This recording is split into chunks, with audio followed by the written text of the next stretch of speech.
Bonjour à tous et bienvenue sur ma chaîne YouTube ici Youn, mais aujourd'hui nous allons parler de la commande Traceroute et d'analyser avec Wireshark. Traceroute, comme son nom l'indique, permet de tracer une route sur les réseaux, d'aller d'un point par quelle routeur on passe d'un point A à un point B. Donc nous allons voir comment ça se passe au niveau de l'échange de paquets avec Wireshark.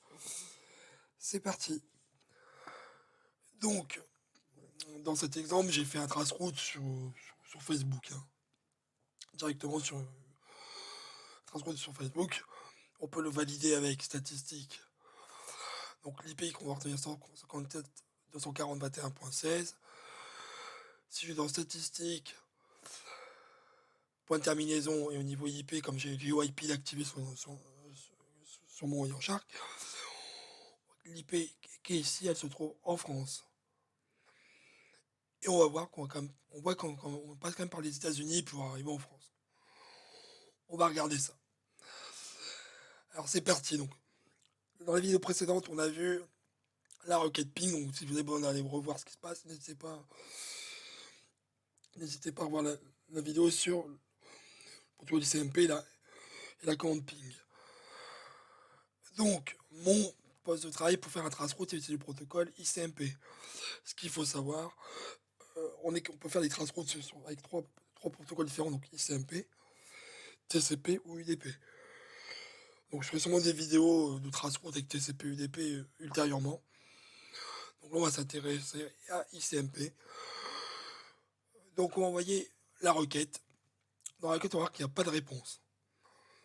On va voir, il n'y a pas de réponse. Mais surtout, ce qui est intéressant, si vous vous rappelez, au niveau du ICMP, quand je faisais un ping standard avec la commande ping, le TTL n'avait pas cette valeur, n'avait pas la valeur 1. Je vais juste enlever cette partie-là, réponse time, n'avait pas la valeur 1. On était à une valeur 128. Pourquoi? Parce qu'en fait, quand on fait un traceroute, on va incrémenter de 1 chaque fois qu'on dépasse un routeur. Donc là, le TTL est à 1. Ensuite, bah, mon routeur, j'ai une box chez Orange, ma Livebox, va m'informer, attention, un message SMP pour dire attention, le TTL est expiré. Donc ça va permettre de voir un peu les codes et types de retour ICMP. Donc, pour un TMP, on est sur un type 11 avec un code 0 pour dire attention, sur le transit, le paquet, le TTL tombe à 0. Là, c'est le message ICMP.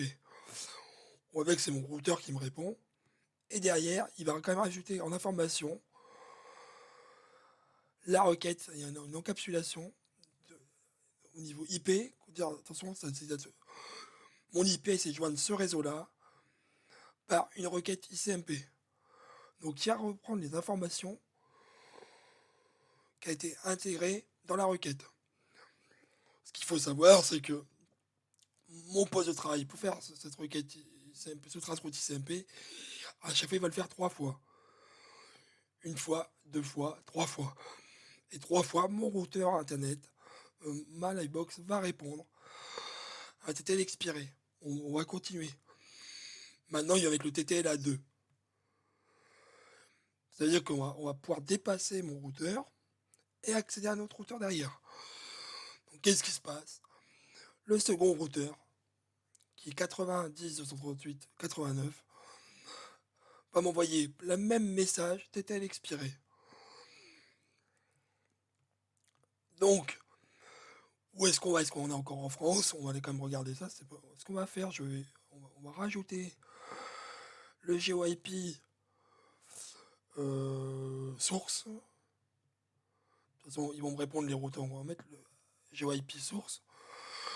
Voilà, on va voir si est-ce qu'on va aller pour joindre une IP de Google. Est-ce qu'on va sortir de la France comme c'est une IP française? On va voir ça tout de suite. Donc on va continuer un petit peu. Alors excusez-moi, hop là, ce petit mince, c'est bon. Ce que je vais faire, hop, on va redimensionner, modifier, aligner au centre. On va réduire un peu, voilà. Et là on va un peu augmenter parce que j'ai l'impression que c'est serré, c'est pas très lisible.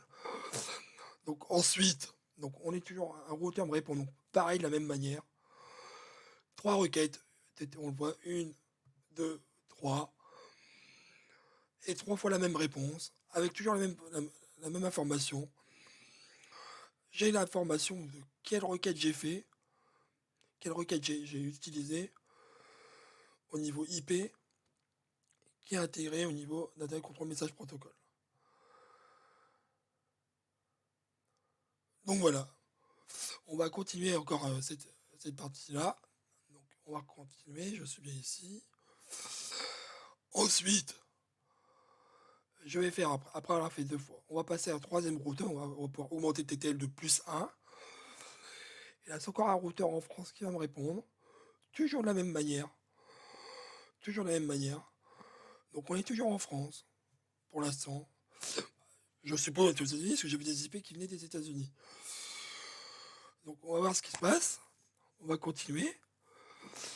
Donc TTL3, donc on est 3 fois à chaque fois, on va arriver, hop, quatrième. Donc là, on va passer sur un quatrième routeur qui va pouvoir me dire, voilà, on passe donc toujours en France. Et si je vais voir la partie source IP, ça vient de quel pays?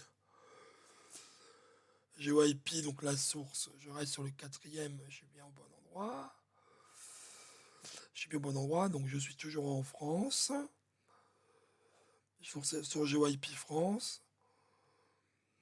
Donc on va continuer. Donc quatrième, donc on va jusqu'à qu'on arrive à destination. Donc le cinquième, toujours en France. On continue. Toujours à 3 fois, donc on incrémente de 1, 6, c'était là 6, donc là 3 fois. On est toujours en France. Un peu plus d'informations, donc on est toujours chez Orange. Et là, attention, on va aller aux États-Unis. À partir du 7e routeur dépassé, on nous envoie aux États-Unis. C'est-à-dire que notre routeur Orange a pris une route vers les États-Unis pour rejoindre le réseau l'IP qu'on souhaite joindre. Donc, là, on fait toujours pareil 3 fois. C'était la 8, donc on a dépassé le 7e routeur. On va passer au 8e routeur. On est toujours à 8e routeur, donc toujours 3 fois. 9, hop, toujours un routeur qui est situé aux États-Unis. On va continuer. Donc là, on va attaquer le 9e routeur. Et là, on arrive en France. On retourne en France. Et là, on a enfin une réponse. Ça veut dire qu'on a réussi à joindre notre hôte de destination. C'est bon, on a réussi à le joindre. On a quand même passé 9 routeurs. On a mis à TTL 10 pour pouvoir accéder à la ressource. Et on le voit tout de suite aussi ici, hein, quand Facebook répond, bah, on va dire qu'il doit y avoir un TTL de 64, donc 64 moins 10, mais on dépasse bien 10 routeurs. Donc voilà. Donc voilà comment fonctionne le traceroute avec le protocole ICMP. À chaque routeur dépassé, il fait un +1 et il fait 3 fois la requête ICMP. Là, on a pu voir, bon, je trouve ça pas très propre de passer par les États-Unis pour aller sur une IP française. Donc clairement, je pense qu'on a perdu du temps. Si on affichait tant de réponses maintenant, ICMP, bah, bien sûr, ça va être en France, donc comment il est en bon, va être très bon. Mais bon, d'un point de vue routage, on est quand même passé par les États-Unis. Donc voilà, c'est terminé pour aujourd'hui pour cette vidéo sur la commande Traceroute avec l'analyse sur Wireshark. Je vous souhaite une bonne journée et à bientôt pour une nouvelle vidéo.